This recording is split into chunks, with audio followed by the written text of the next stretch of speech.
What would you do if the only house for miles was your last hope, but you were too weak to even knock on the door? The Wyoming wind hit Holly Summers like a punch when she stepped out from the tree line. The cold cut straight through her torn dress as her bare feet sank into the sharp, frostbitten grass.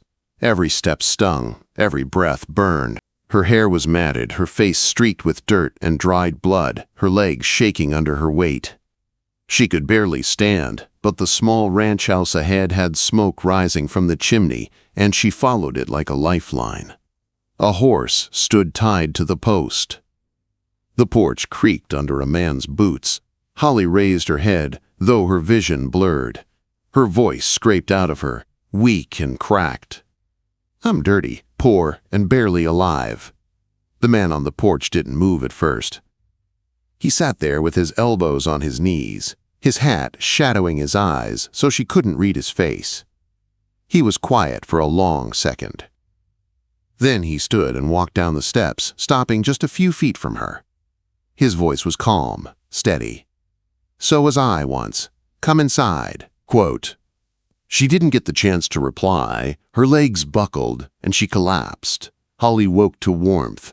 A blanket lay over her. The smell of wood smoke filled the small cabin. Her body ached everywhere, and her arms were scraped from branches, but she could breathe without pain now. She blinked at the dim light. The man was kneeling by the fire, stirring a pot. He turned his head slightly. "You awake?" She nodded. Her throat hurt too much to answer. He brought her a tin cup of water and steadied her hands when they shook. "Name's Coulter Prescott." "Holly," she whispered. "Holly Summers." He nodded once and sat back. He was tall, rough around the edges, jaw unshaven, eyes the color of cold creek stone. His shirt was patched.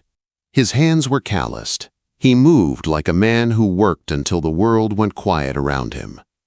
"How long were you out there?" he asked. "I don't know. Days, maybe more." Her voice shook. "I was traveling with a wagon train headed for Rawlins. We got attacked. Bandits. Everything went bad." Her jaw tightened. "I ran. I think I ran for miles." Quote. "Anyone else get away?" She blinked hard, throat tight. "No."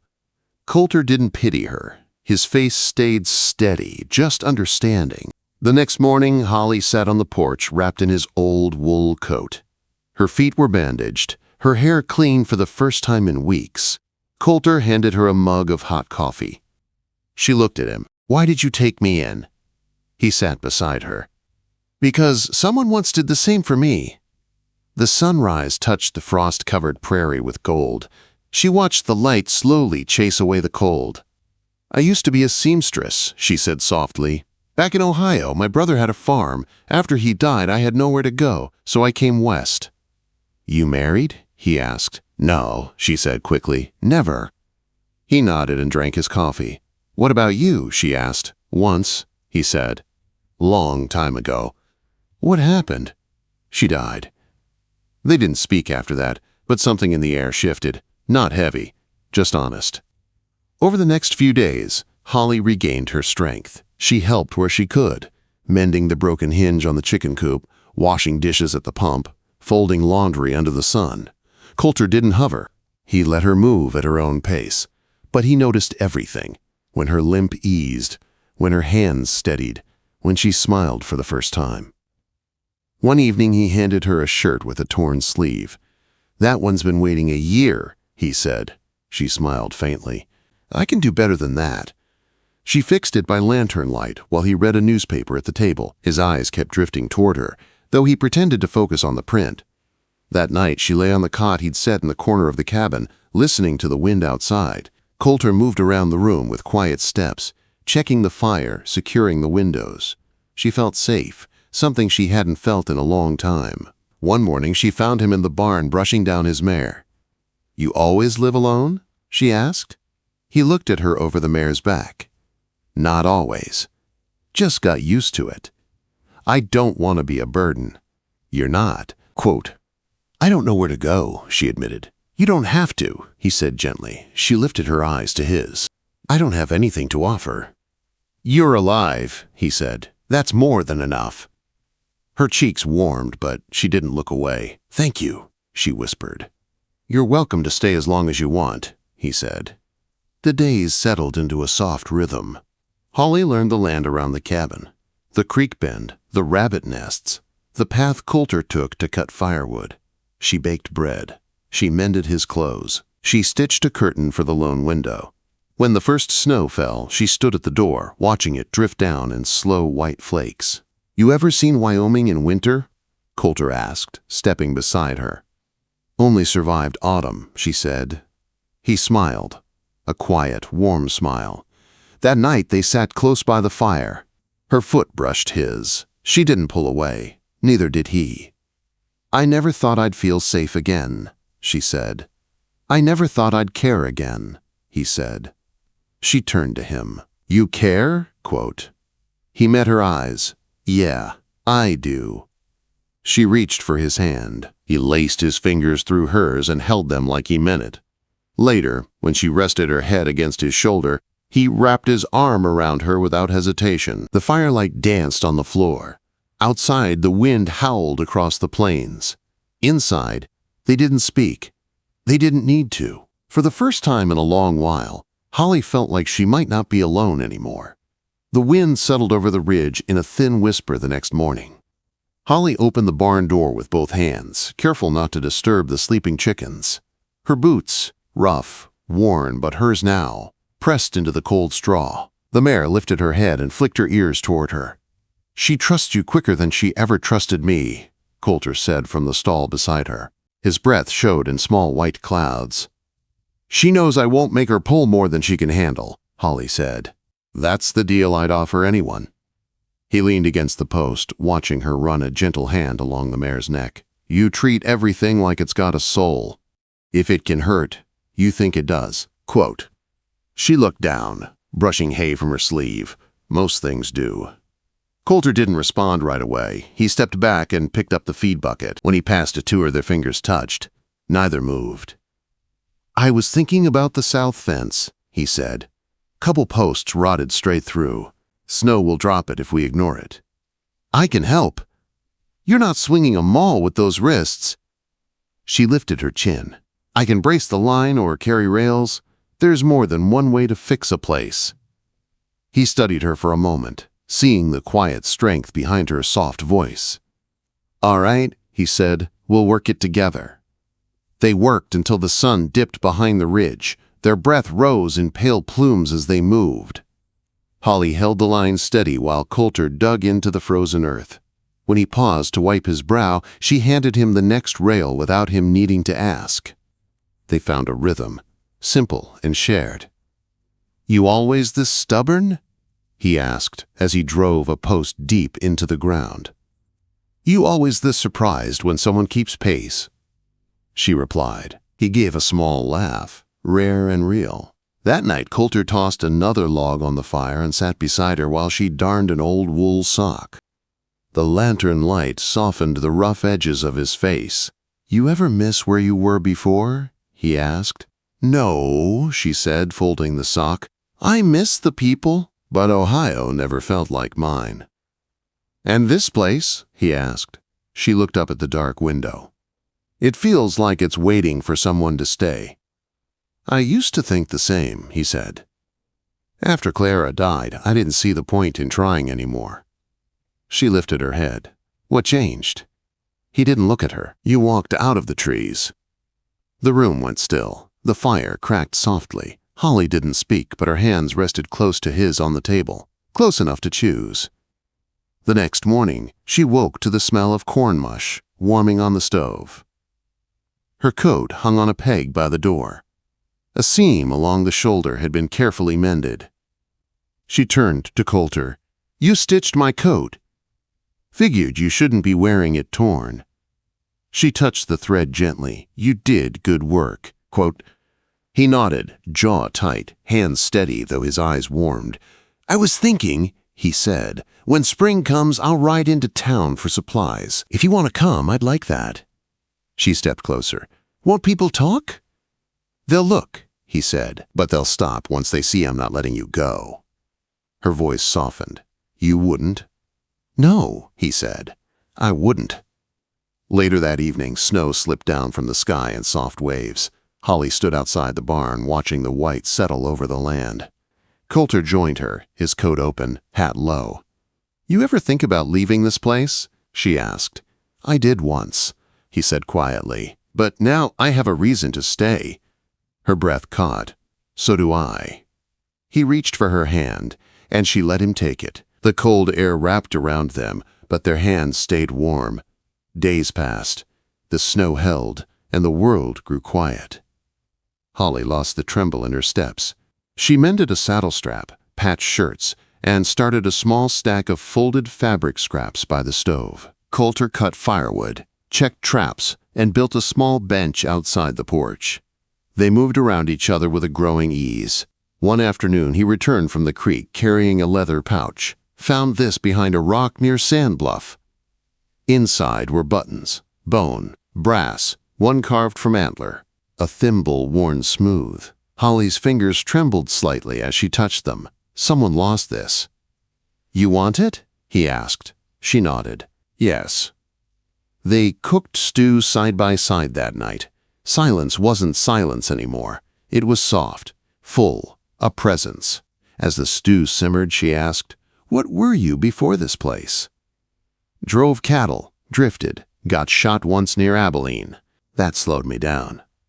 "You ever want to leave this behind?" "No," he said, "but I wouldn't mind someone else knowing the land like I do." She looked down at her hands. "It takes time to learn a place. You already started." That night, the wind pressed against the windows in a slow sigh. Holly dried her hands by the stove. Coulter sharpened a blade, the metal glinting in firelight. "I dreamed last night," she said. "First time since I came here." "What about?" "My brother. He just stood in a field like he was making sure I was all right." "Were you?" "I think so." He nodded softly. Dreams get gentler with time. She moved toward her cot, but he didn't say goodnight. He just met her gaze and held it. Her heart thudded in her chest. She lay awake long after the fire died low. In the gray morning light, she found him outside, hammering something onto the barn wall. She stepped closer. He stood back. A small iron bell hung beneath the roof. "For you," he said, "if you ever need me and I'm out in the field." Her voice caught. "You thought of that for me." Seemed right. She reached up and touched the rope. The bell gave a soft chime, low and clear. "I'll ring it if I need you," she said. "I'll hear it," he replied. That night, she didn't go to the cot. When Coulter stepped inside, brushing snow from his shoulders, she stood by the fire. "I don't want to sleep in a corner anymore." He froze. She took one step toward him. "I want to stay beside the man who pulled me from the dark and never asked me to earn it." Still, he waited. "And I want to wake up knowing I won't be sent away." He crossed the room in 3 steady strides and took her hands in his. "You won't be." Their foreheads touched. Breath shared. The fire burned warm. No promises, just truth. A beginning whispered into place. The frost lifted slow that week, leaving thin lines of water running along the edge of the pasture. Holly sat near the well on a flat stone, mending the strap of an old saddlebag. Her hands moved steady, her cheeks warmed by the sun. For the first time in months, her face looked rested, not haunted. Coulter came up the trail with a mule loaded with firewood. He didn't call out. He just walked toward the shed, letting the quiet settle between them before setting the rope down. "New strap?" he asked, wiping his hands on his trousers. "Yours," she said. The stitching was ready to tear. He looked at her hands. "You always see what's falling apart." She tied off the last thread. "I learned to watch ahead. Things break when you pretend they won't." He took a breath like he understood that too well. "I found something near the east field," he said. "Might be old fencing. Want to see?" She followed him past the barn. At the edge of the property, half buried under moss and pine needles, lay a rotting timber with bent nails sticking sideways. "Someone fenced this land before you?" she asked. "Maybe a miner, maybe no one who stayed long." She crouched and brushed the dirt away. There's charcoal here. Someone burned something. Does it matter? She asked softly. He looked out over the hills. Not anymore. She stood and touched his arm. Because now it's yours. And mine. That night, rain tapped the roof in slow, steady beats. Holly stood by the lantern-lit window, watching the drops race down the glass. Coulter sat sharpening a knife, the rasp of metal soft and even. "What happened to your shoulder?" she asked, turning to him. "Cattle drive. We crossed land the locals didn't want us on. One man put a rifle on me. Bullet went clean through. You kept going?" Quote, "For a while, but that's when I stopped following other people's trail." She sat on the floor beside his chair. "What would you have been if not a cattleman?" He thought, "Maybe a map maker. I like knowing what's ahead." "And what's hidden?" she asked with a small smile. He smiled back. "That too. I used to draw dresses I'd never make," she said. "Houses I'd never live in. You're living in one now." "I know," she said softly. "That's the strange part." They sat without speaking, the storm rolling outside. Her head rested lightly against his knee, and he put a hand on her shoulder, warm and steady. By morning, the rain had passed. Holly walked in with a basket of eggs, while Coulter split kindling under the lean-to. She set the basket down. "You ever think about building onto the cabin?" she asked. "What kind of addition?" "A second room," she said. "Maybe a loft, and a porch that doesn't sag." He paused. "Sounds like you're planning to stay." "I am," she said. He didn't touch her. He just looked at her with a quiet relief that softened his whole face. That evening he handed her a folded square of paper. She opened it and saw a rough pencil sketch of the cabin with a second room added at the side. "I'm no draftsman," he said, rubbing the back of his neck. She ran her fingers along the lines. "You left space for a porch. Thought you might want one." She met his eyes. "You were right." Summer came with tall grass and bright flowers pressing across the field. The frame of the new room rose slowly. Holly held boards steady while Coulter hammered. Sawdust clung to her hair. Sweat streaked his forehead. They worked side by side, each movement quiet and sure. He glanced down at her as she braced a beam. "You were meant for this place." "I wasn't meant for anything," she said, "but I'm learning what suits me." Inside the new wall, she carved tiny notches, one for each day they built together. She didn't tell him. It wasn't about counting days. It was about keeping them. By midsummer, the new room stood solid and warm. Holly wandered barefoot across its smooth floorboards. Coulter split cedar planks for the porch rail. When he saw her watching, he let the hat fall back on its strap. "You ever think about marrying again?" she asked quietly. "I do now," he said. She stepped closer. "You haven't asked. I didn't want to scare you off." "You wouldn't," she said. He wiped his hands on his trousers. "Would you say yes?" She closed the distance between them. "If you're asking." He set the draw knife aside and walked to her slow and sure, stopping close enough to feel her breath. "I've got no ring," he said. "No preacher. No fine words." "You've got me," she said. "That's enough."